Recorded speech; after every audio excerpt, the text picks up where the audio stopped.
So CUNY Online will launch 10 associate, bachelor's and master's degree programs in 2023.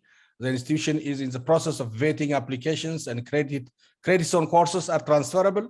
This is very important. Students can transfer within institutions in the CUNY system after having completed their fully online degree program. When we have a lot of experience with these modes of teaching during the pandemic, in-person teaching has been there as long as history remembers. This is a gold standard, of course, that we should not forget that in-person teaching is a gold standard against which all other modes of instruction are compared. We have synchronous teaching, asynchronous, hybrid, which combines in-person, asynchronous, and high flex, which includes in-person, synchronous, and asynchronous. And a new one, which some of you may not be familiar, is a flex sync, or which I prefer to call it sync flex, to make it rhyme with high flex.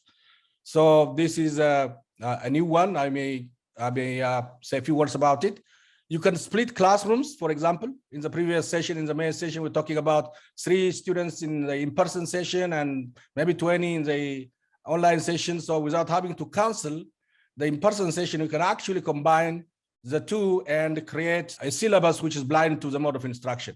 And you can alternate groups between in-person, asynchronous, so you can teach certain days remotely and certain days in person. The professor can be also virtual, or students can be virtual, or vice versa. So this flex sync is a more advanced and comprehensive mode of instruction, has been implemented in the State University of Minnesota.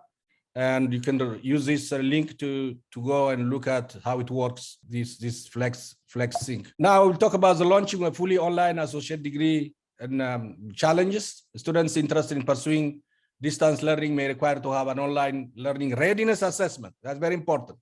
This fully online program may not be suitable for everyone. So there may be a need to make a readiness assessment for students who would like to start a fully online associate degree.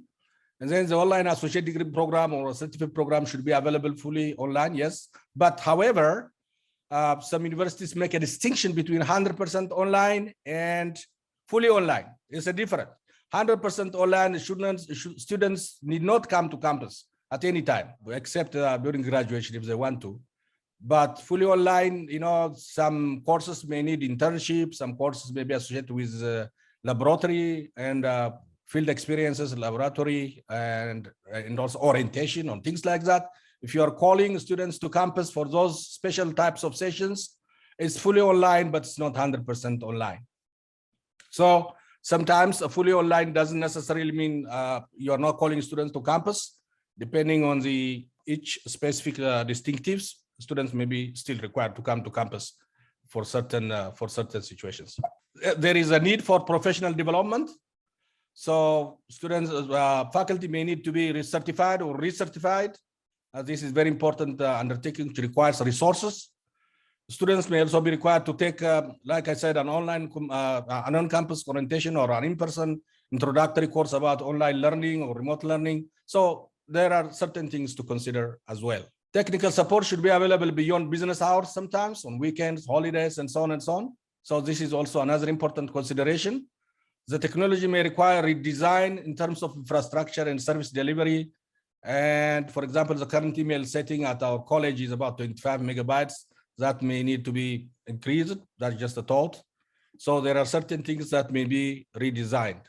So that's it. This proposal is mainly to seek ideas from participants. Thank you.